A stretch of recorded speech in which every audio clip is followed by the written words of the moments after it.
அனைவருக்கும் வணக்கம். நாம இன்னைக்கு பார்க்க போற கேஸ் ஸ்டடி என்ன, இன்றைய சூழலில் விளையாட்டுகள் குறைந்து விட்டதா, அதனுடைய முக்கியத்துவத்தை பத்தி நம்மளுடைய மக்கள் மனதில் என்னென்ன நிலைகள்ல இருக்காங்க அப்படிங்கறத இன்னைக்குரிய கேஸ் ஸ்டடி. அதாவது விளையாட்டுகள் அப்படின்னு சொன்னோம்னா ஒரு காலகட்டத்துல மிகவும் ஒரு அருமையான இயற்கை சூழலோட சேர்ந்த வாழ்க்கை இருக்கும் பொழுது வாழ்க்கை தரம் அந்த மாதிரி அமையும் பொழுது விளையாட்டுகள் மண்ணில் போய் குழந்தைங்க விளையாடுவாங்க, நிறைய விளையாட்டுகள் நம்ம இயற்கையோடு சேர்ந்து விளையாடுறோம். ஆனா இன்னைக்கு இருக்கக்கூடிய சூழ்நிலையில இந்த தொழில்நுட்பம் நிறைந்த உலகத்துல விளையாட்டுகள் அப்படிங்கிறது ஒரு பொழுதுபோக்கா மட்டும்தான் இருக்கு. அதுவும் பாத்தீங்கன்னா சின்ன குழந்தைகளுக்கு இந்த விளையாட்டுகளை விளையாடணும் அப்படின்னு சொல்லி தராங்களே தவிர அதுதான் உடல் ஆரோக்கியத்துக்கும் மன ஆரோக்கியத்துக்கும் மிக முக்கியத்துவம் அப்படிங்கிறது மக்களிடம் இருந்தாலுமே அது குழந்தைகளுக்கோ பெரியவங்களுக்கோ அதை எவ்வளவு தூரம் இம்பார்ட்டன்ஸ் கொடுக்கணும் அப்படிங்கிற நிலை இன்றைக்கு மாறிட்டு வருது. அதுக்கு காரணம் என்னன்னா நம்மளுடைய வாழ்க்கை தரம், கல்வியினுடைய மன அழுத்தம், தொழில்நுட்பத்தின் தாக்கம் அப்படின்னு நிறைய பார்க்க முடியும். என்னுடைய மாணவர்கள் அதை பத்தி உங்ககிட்ட பகிர்ந்துக்க போறாங்க. விளையாட்டுகள் முக்கியத்துவம் குறைந்து கணினி மற்றும் இன்டர்நெட் மற்றும் மொபைல் பயன்பாடுகள் கூடியதால் அனைத்து குழந்தைகளும் பெற்றோர்களும் அதை நோக்கி மட்டுமே செல்கிறார்கள். தற்கால வழிமுறைகள்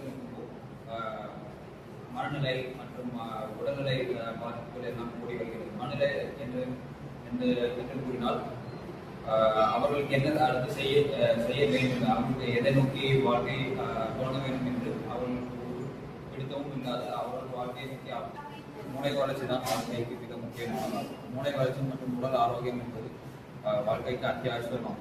உடல் ஆரோக்கியம் என்று கூறினால் விளையாட்டு இல்லாமல் ஒரு மாணவிகளுக்கும் அவரோட உடல்திறன் கூடாது. அது கூடுமாயின் அவர்கள் உடல் வலிமை கூட அதை எவ்வாறு கூட வேண்டும் என்றால் விளையாட்டுகள் மூலமாகவே மாற்றும். அது உடலாக செய்யப்படும். பழைய காலத்தில் குழந்தைகள் நண்பர்களுடன் ஒற்றுமையாக சேர்ந்து வெளியில் இயற்கையோடு இணைந்து விளையாடினார்கள். இன்றைய தொழில்நுட்ப காரணமாக குழந்தைகள் வெளியே செல்லாமல் வீடியோ கேம்ஸ், மொபைல் ஃபோன் போன்ற கருவிகளை பயன்படுத்தி தங்களை கெடுத்துக் கொள்கிறார்கள். அன்றைய காலத்தில் மண் போன்ற விளையாட்டுப் பொருட்களில் விளையாடினால் அது மிகவும் மகிழ்ச்சி தரும், ஆரோக்கியமாகவும் இருந்தார்கள். ஆனால் இந்த தொழில்நுட்ப காரணத்தினால் அது சேதமாகிறது, கெடுத்துக் கொள்கிறார்கள். அன்றைய காலத்தில் கண்ணாமூச்சி, கபடி போன்ற பாரம்பரிய விளையாட்டுகள் விளையாடப்பட்டன. இன்றைய காலத்தில் குழந்தைகளுக்கு ஆன்லைன் நண்பர்கள் அதிகமாக இருக்கின்றன. இப்போ என்ன பேச போறோம்னா, விளையாட்டுகள் ஏன் இப்போ இருக்கிற சிச்சுவேஷன்ல பின்னாடி பின்தங்கிடுச்சு அப்படின்னு. அது ஏன்னா இப்போ பெற்றோர்கள் படிப்புக்கு முக்கியத்துவம் கொடுக்குற மாதிரி விளையாட்டுக்கு முக்கியத்துவம் கொடுக்கறது இல்லை. அது ஏன்னா இப்போ எல்லாரும் டியூஷன், கம்ப்யூட்டர் கிளாஸ் அந்த மாதிரி தான் அம்சோட பார்க்குறாங்களே தவிர ஸ்போர்ட்ஸ்க்கு யாரும் முக்கியத்துவம் கொடுக்கறது இல்லை. அதனால ஸ்போர்ட்ஸ் இப்போ இருக்கிற காலத்தில் பின்தங்கிட்டே போகிற காரணம் இதுதான். இப்போ இருக்கிற சூழ்நிலை மாணவர்களுக்கு இருக்கிற விளையாட்டு என்ற யோசனையே போயிருக்குது. ஏன்னா அது முக்கியமான காரணம் இணையதளம்.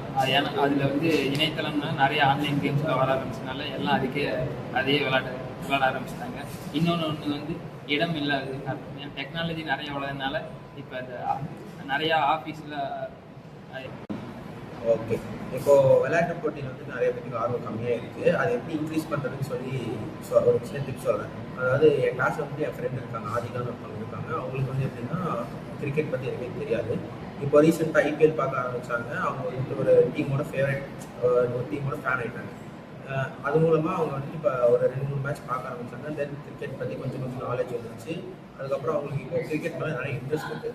நீங்கள் கிரிக்கெட் பற்றி எது பேசினாலும் சரி, அவங்க எல்லா கேள்வியும் பதில் சொல்லுவாங்க. அந்த மாதிரி சின்ன சின்ன விஷயங்கள் தான் தூண்டி ஒரு விளையாட்டோட ஆளுநர்கள்.